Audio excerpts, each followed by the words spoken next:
Avui estrenem secció i en aquest nou format us presentarem o us donarem a conèixer alguns consells relacionats amb el món del vi. I avui, per començar, què millor que com obrir una ampolla de vi. El consell d'avui anirà sobretot dirigit per vins blancs i vins negres. En una propera sessió us ensenyarem com obrir, per exemple, un cava. Bé, per obrir poques coses necessitarem. Un obridor i un tovalló, o lito, que a vegades se li diu és el tecnicisme que s'utilitza per bàsicament fer-lo servir com a tovalló i no embrutar l'ampolla. Us comento que la metodologia de vi blanc i vi negre és molt similar, doncs que bàsicament el format de l'ampolla és molt similar. L'únic és que amb els vins blancs o rosats el problema que tindrem és que segurament estan en una glaçonera i que per tant estan mullats, per això fem servir el drap, i amb els vins negres bàsicament tampoc per no deixar l'ampolla plena de ditades, etc. Òbviament no és necessari, per dir-vos, l'obridor és absolutament i estrictament necessari per obrir l'ampolla, el que és el drap no és necessari. Per començar, agafem el nostre tovalló i el situem al voltant del coll de l'ampolla. Així, el que us comentava, amb els vins blancs no ens relliscarà la mà i amb els vins negres no deixarem marcades les nostres ditades i, a més, que segons com pot fer un mal impacte. Un cop tenim això fet, bé, el que fem és obrim la navalla. D'obridors n'hi ha moltíssims.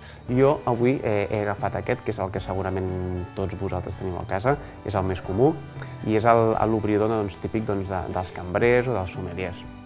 En un altre programa ja entrarem en detall amb els tipus d'obridors perquè en funció dels taps que tinguem o de les ampolles podem trobar obridors més fàcils de fer servir, més complexes o que ens poden treure d'algun tipus de situació complicada. Dit això, el que fem a continuació és, amb la navalla, tallem la càpsula. Molt important, en aquest cas, tallar-la per sota del coll, és a dir, per aquesta zona d'aquí. És molt important tallar la càpsula per què es fa? Doncs perquè, bé, el principal és que antigament les càpsules es feien de plom i fins que no es va descobrir que era perjudicial per la salut o podia ser perjudicial per la salut, era molt important evitar el contacte del vi amb el plom. I l'altre, bàsicament, perquè amb els nous formats que estan sortint de plàstics i de més, el que fem és que realment el vi tingui només contacte amb el vidre de l'ampolla, amb el coll de l'ampolla. Així ens evitem que arrossegui algun altre tipus de bacteri o alguna cosa que pugui haver-hi a l'ambient.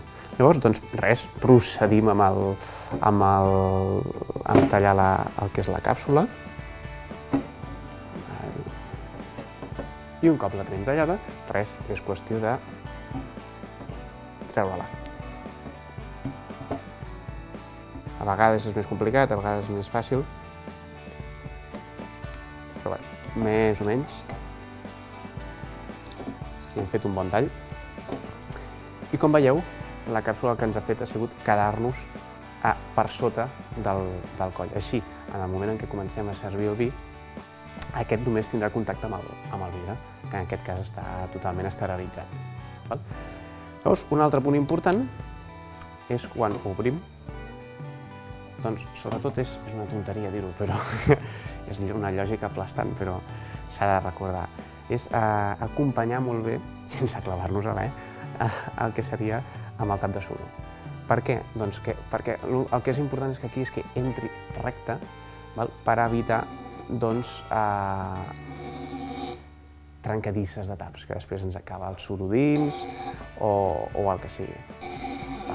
Llavors és important que entri i, a poder ser, no traspassi el tap de suro. Això és complicat perquè tenim molts tamanys diferents de suros i de més, però us comento el fet que no traspassi el suro perquè en el moment en què traspassa podria caure una mica de suro dintre el vi. Llavors, quan el tenim enganxat, res, procedim. És un obridor de dos temps, també se li diu, precisament per això. Primer amb un esglaó i després l'altre amb el segon temps l'acabem de treure. Important, tant amb els vins blancs com els vins negres, obrir-los dempeus, sobretot amb els vins negres, perquè si són vins de guarda, no anar-los removent perquè si no tindríem tots els pòsits que ens estarien donant voltes al voltant de l'ampolla. És important tenir-los a baix de tot. també entrarem en algun altre programa el fet aquest de decantar i airejar. I molt bé, un cop el tenim fora, en aquest cas, com podeu veure, no l'hem travessat, el que fem és senzillament olorar-lo. Ostres, la gent ens pregunta, i com sé jo si olora bé, si olora malament? És molt fàcil. Realment, si el vi està malament, produeix una olor desagradable, fàcilment detectable. Per tant, amb això no us preocupeu gaire. Però sí que olorem a nivell, per saber, per anticipar si pot estar bé o no pot estar bé. I ja està. Un cop fet això, l'únic que podem fer és ja servir-lo. Fins aquí seria el procediment relativament senzill, sense complicar-nos la vida, per obrir una ampolla correctament. I fins aquí el consell d'avui, i en properes edicions anirem aprofundint en com servir una ampolla, quins tipus de copes.